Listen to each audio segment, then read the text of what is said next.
নমস্কার, আশা করি আপনারা সবাই ভালো আছেন, সুস্থ আছেন। সোজা ঘরোয়া রান্না উইথ তপতি চ্যানেলে আপনাদের অনেক স্বাগত। আজকে আমি এখানে একটা গুলারুটি বানিয়ে দেখাবো, যেটা কিন্তু অল্প উপকরণে খুব তাড়াতাড়ি আপনারা বাড়িতে তৈরি করতে পারবেন। তাহলে রেসিপিটা দেখে নিন। এখানে আমি পরিমাণ মতন ময়দা নিয়ে নিলাম, আপনারা কিন্তু আটাটাও ব্যবহার করতে পারেন। দেখুন এখানে পরিমাণ মতন ময়দা নিয়ে গাজর কেটে নিয়েছি, এখানে গ্রেট করে পেঁয়াজ কুচি কেটে নিয়েছি। গাজরটা কিন্তু খুবই মিহি করে কেটেছি। এখানে একটা কাঁচা লঙ্কাকে একটু কুচি করে দিয়ে দিলাম, আর ম্যাগি মশলা দিলাম সামান্য পরিমাণে, অল্প পরিমাণে লবণ দিলাম, আর সামান্য স্বাদের জন্য একটু সামান্য চিনি দিলাম। অল্প অল্প জল দিয়ে একটা স্মুথ ব্যাটার এখানে কিন্তু তৈরি করে নিতে হবে। জলটা কিন্তু দরকার হলে আবার একটু দেব, এখানে দিয়ে ভালো করে কিন্তু মিশিয়ে নেব সমস্ত কিছু।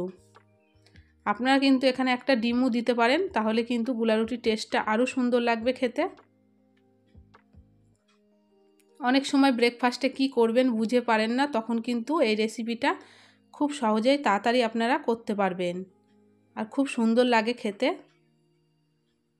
ভালো করে মেশানো হয়ে গেছে। এখানে একটা ফ্রাই প্যান এখানে বসিয়ে দিয়েছি, অল্প করে এখানে রিফাইন তেল দিয়ে দিলাম। তেলটা ভালো করে কিন্তু চারিদিকে ছড়িয়ে নেব। 1 থেকে 2 হাতা এখানে ব্যাটারটা দিয়ে দেবো, দিয়ে একটু গোল করে চারিদিকে ছড়িয়ে দেবো। 1 থেকে 2 মিনিট একটু ঢেকে দেবো। ঢাকনাটা তুলে নিলাম, দেখুন উপরটা কি সুন্দর টেনে এসেছে। এবার এক পিঠ কিন্তু এখানে উল্টে দেবো। উল্টে পাল্টে কিন্তু 2 পিঠ ভালো করে কিন্তু লাল করে এখানে ভেজে নিতে হবে, আর আঁচটা একদম অল্প রাখতে হবে, না হলে কিন্তু ভেতরটা কাঁচা থেকে যাবে, খেতে ভালো লাগবে না। দেখুন কত সুন্দর লাল হয়ে গেছে। একটা গোলা রুটি কিন্তু এখানে আমার তৈরি হয়ে গেছে, নামিয়ে নেব। আবার ওই একই ফ্রাই প্যানে কিন্তু 2 হাতা দিয়ে দিলাম। এরপর কিন্তু আমি আর তেল দেবো না, এমনি কিন্তু সুন্দরভাবে এখানে তৈরি হয়ে যাবে।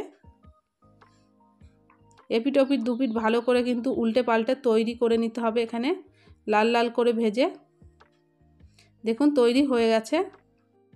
একটা পাত্রে আমি এখানে নামিয়ে নিলাম। খুব সুন্দর কিন্তু নরম হয়েছিল, আর খেতেও কিন্তু দুর্দান্ত হয়েছিল। আমার চ্যানেলের রেসিপি যদি আপনাদের পছন্দ হয়ে থাকে লাইক করবেন, নতুন বন্ধু হয়ে থাকলে চ্যানেলটিকে সাবস্ক্রাইব করে আমার পাশে থাকবেন। একবার হলেও কিন্তু বাড়িতে এই গুলারুটিটা তৈরি করে দেখবেন, আশা করি আপনাদের খুব ভালো লাগবে। আর কিন্তু এটা টিফিনেও আপনারা দিতে পারেন, খুব তাড়াতাড়ি কিন্তু তৈরি হয়ে যায়। তাহলে ভালো থাকবেন, সুস্থ থাকবেন, দেখা হবে নেক্সট রেসিপিতে। ততক্ষণে সাবধানে থাকবেন।